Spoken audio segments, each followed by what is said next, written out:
Assalamualaikum warahmatullahi wabarakatuh. Saya melaksanakan kegiatan KKN Mandiri siklus kedua, yaitu fokus pada pembelajaran di sekolah di masa pandemi COVID-19. Kami ditugaskan untuk observasi, wawancara, dan partisipasi dalam kegiatan sekolah.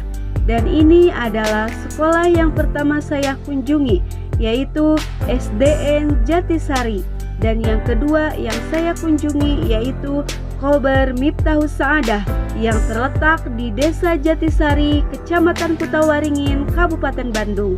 Selamat menyaksikan. Bismillahirrahmanirrahim. Assalamualaikum warahmatullahi wabarakatuh. Waalaikumsalam warahmatullahi wabarakatuh. Ya Ibu, maaf sebelumnya mengganggu waktunya.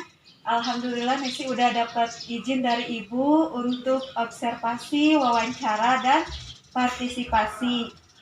Baik, pertanyaan yang pertama, apa sistem pembelajaran yang diterapkan selama pandemi COVID-19? Sistem di sini seperti pada umumnya ya. Berhubung adanya pandemi COVID-19, jadi harus lebih dijaga pembelajarannya supaya tidak berkerumun salah satunya. Nah, jadi menghindari dulu tatap muka, otomatis pembelajaran tatap mukanya dengan cara daring Ya, tidak ya, tatap online muka langsung ya. Ya Bu, untuk mengantisipasi penyebaran virus COVID-19. Yang kedua, apa saja kelebihan yang terdapat dalam kegiatan mengajar di masa pandemi COVID-19? Kelebihannya ya pasti ada yang namanya kekurangan ya, ada yang namanya kelebihan. Kalau kelebihannya mungkin anak-anak lebih banyak waktu luang untuk belajar bersama orang tuanya di rumah. Lebih banyak waktu di rumah untuk selain belajar fokus pada pelajaran pokok, bisa mengerjakan pelajaran-pelajaran di luar pembelajaran. Apa saja kendala yang terjadi dalam kegiatan mengajar di masa pandemi COVID-19? Kendalanya mungkin pasti banyak apalagi banyak sekarang ya, orang tua di sosmed banyak yang ngeluh, terutama ya yang orang tuanya kurang paham atau kurang mengerti. Tapi sebenarnya kendalanya yang paling menonjol itu antar sekolah yang di daerah dan di kota itu beda. Kalau yang di kota mungkin hampir 100% anak-anaknya punya yang namanya alat komunikasi. Tapi ya kalau di pedesaan, misalnya di daerah pesisian kota itu tidak semuanya memiliki. Nah, yang jadi hambatan guru-guru yang mengajar di pesisian atau di pedesaan itu yaitu alat komunikasinya ya. Seperti handphone, sekarang kan kita menggunakan salah satunya handphone lah ya. Nah, itu tidak semua orang tua punya.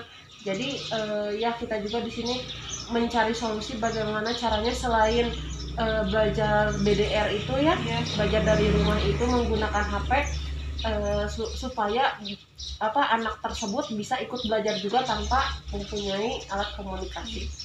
Kendalanya mungkin selain handphone, jaringan juga ya Bu, sinyal juga ya. Yang punya jaringan pasti kalau di pelosok jaringan susah. Biarpun punya tapi jaringan susah, percuma kan ya. Selanjutnya, menurut Ibu bagaimana solusi mengantisipasi kendala tersebut agar tidak menghambat kegiatan belajar mengajar? Seperti tadi kan ada yang tidak punya handphone mungkin ya Bu. Nah, itu solusinya gimana? Solusinya sebenarnya di sini solusinya mah tetap aja balik lagi, kita lebih baik belajar langsung tatap muka semua bersama. Berhubung di sisi lain ada pandemi seperti ini, mungkin kita juga harus mematuhi peraturan dari pemerintah ya, protokol kesehatannya dijaga. Jadi solusinya kita bagi-bagi waktu saja, tidak fokus pada pembelajaran online di HP. Berhubung ada yang tidak punya, kita bagi waktu bagaimana caranya kita bisa mendatangi siswa tersebut atau bisa disebut dengan luring, luring kunjung. Itu pun menggunakan protokol kesehatan, tidak lupa ya, seperti itu. Selanjutnya, apakah masih ada siswa yang tidak ikut serta dalam kegiatan belajar online langsung? Ada pasti tidak akan ada 100% siswa yang mengikuti pembelajaran daring. Banyak beberapa faktor salah satunya itu yang tidak punya HP ya, salah satunya. Yang kedua mungkin dia punya HP tapi tidak punya kuota orang tuanya, atau ada lagi yang punya HP sinyalnya buruk misalnya. Nah seperti itu. Atau ya kalau misalnya anak tersebut sedang sakit, alfa izin seperti itu mah wajar lah, pasti besoknya ada kabar dari orang tuanya ya. Tapi kalau yang tidak punya HP itu bagaimana? Kan bingung kita ya, solusinya itu ada di keluarga masing-masing. Selanjutnya menurut Ibu solusi apa yang diberikan jika terdapat siswa mengalami masalah tersebut ya, seperti tadi yang tidak ikut belajar online gitu, solusinya untuk mengatasinya? Kalau menurut saya nah seperti itu saja, mungkin sekolah mempunyai sistem yang tidak hanya fokus pada belajar daring. Minta diberikan waktu luang untuk belajar luring, yang mungkin bisa berkelompok gitu ya. Dalam satu kelompok tidak boleh lebih dari sekian orang, ada batasan-batasan tertentu. Yang penting siswa tersebut mendapatkan haknya untuk belajar, mendapatkan pendidikannya, seperti itu. Jangan sampai terbengkalai. Metode dan media apa saja yang digunakan oleh Ibu ketika pembelajaran berlangsung? Untuk metodenya sebenarnya ya daring sama saja sih seperti metode yang kita gunakan ya. Di sini ada metode ceramahnya dari lewat video tutorial misalnya ya. Ceramahnya lewat video tutorial ya. Untuk praktek-prakteknya juga masih tetap kan menggunakan video, karena kan kita harus secara lihat langsung gitu kan. Untuk gerakan visual ya yang kayak gitu harus langsung, berarti berupa video. Kalau untuk yang ada gerakan-gerakan tertentu, suara-suara tertentu, misalnya kalau menyanyi tidak usah menggunakan video karena terlalu banyak yang harus diunduh. Video kan besar tuh ya, memorinya besar, jadi kita akali saja dengan voice note.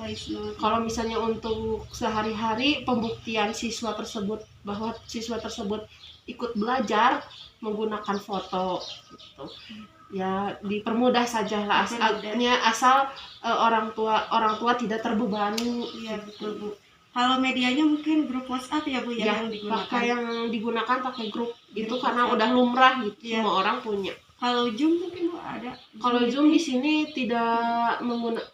Kenapa tidak mengapa tidak menggunakan Zoom? Karena sekolah kami melihat situasi kondisi masing-masing orang tua. Kebanyakan orang tua yang kita tanya, kita juga sama nanya dulu sama orang tuanya, sanggup tidak bila kita menggunakan media laptop. Kan otomatis kalau Zoom kan pakai laptop komputer, kebanyakan cuma ada 10% ya orang tua siswa yang punya laptop, jadi akhirnya pakai gitu aja. Iya, pakai grup WhatsApp aja lah ya, yang mudah. Apakah metode dan media tersebut efektif saat pembelajaran berlangsung?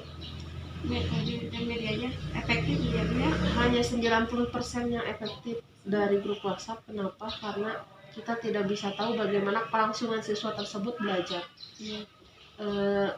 Kalau nggak dilihat seperti ini, yang namanya anak belum bisa terawasi, nggak 100% dia bisa paham, bisa mengerti gitu kan ya, jadi kurang efektif lah. Beda dengan secara langsung gitu ya. Nah selanjutnya bagaimana harapan Ibu untuk pembelajaran kedepannya? Harapannya kita bisa kembali sekolah biasa, menjalani aktivitas sehari-hari secara biasa. Biarpun menggunakan prokes, dari dulu juga memang sudah ada sebelum ada pandemi, kita harus menjaga kesehatan kan. Kesehatan, kebersihan harus dijaga. Untuk kedepannya mah itu aja, satu, pengen belajar tatap muka saja Ibu mah, pengen ketemu anak-anak lagi, kangen. Iya Ibu, itu saja mungkin dari Nesi. Mohon maaf udah mengganggu waktu Ibu. Terima kasih. Wassalamualaikum warahmatullahi wabarakatuh. Ibu maaf sebelumnya mengganggu waktunya. Alhamdulillah Nesi udah dapat izin dari Ibu untuk observasi, wawancara dan partisipasi di PAUD Miftahul Saadah ya Bu ya.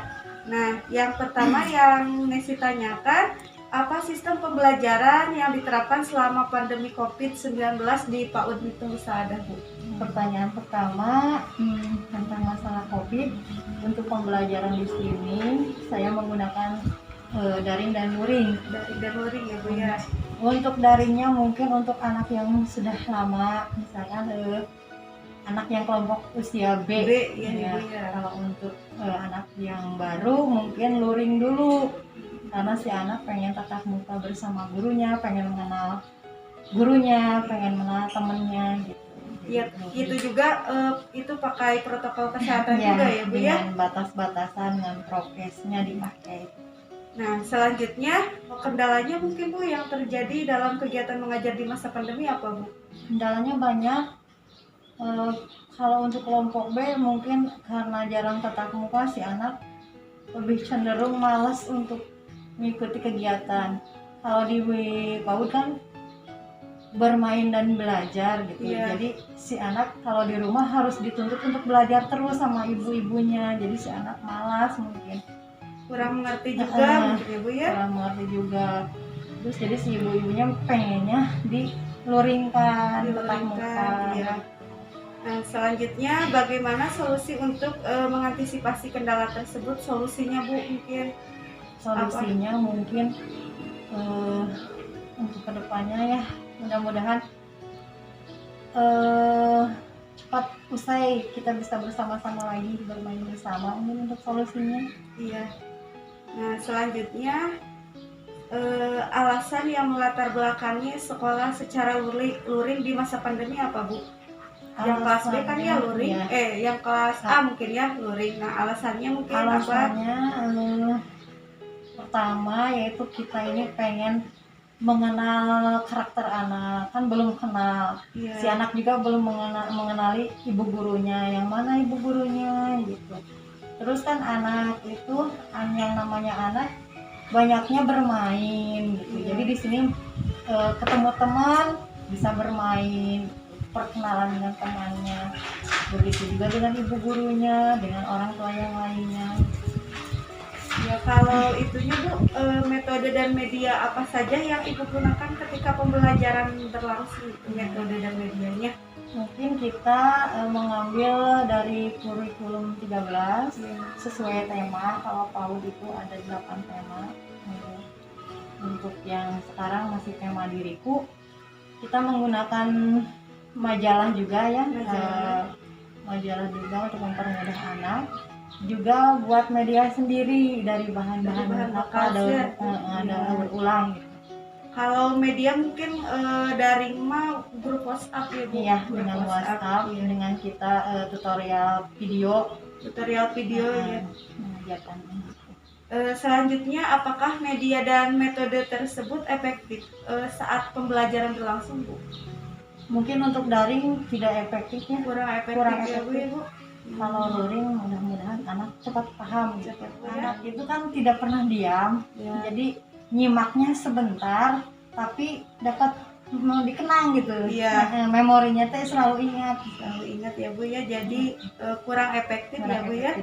Nah, selanjutnya bagaimana harapan Ibu untuk pembelajaran kedepannya? Harapannya mudah-mudahan masa pandemi ini sudah berakhir, kita bisa bersama-sama kumpul kembali ke sekolah ya, Bu. Anak-anak udah kangen dengan waktu yang panjang, biasanya 2 jam, 3 jam kita bermain dan belajar. Sekarang hanya 1 jam. 1 jam dibatasi ya, Bu ya? Dibatasi, si anak-anak masih kangen dengan gurunya, dengan temannya, waktu bermainnya jadi kurang.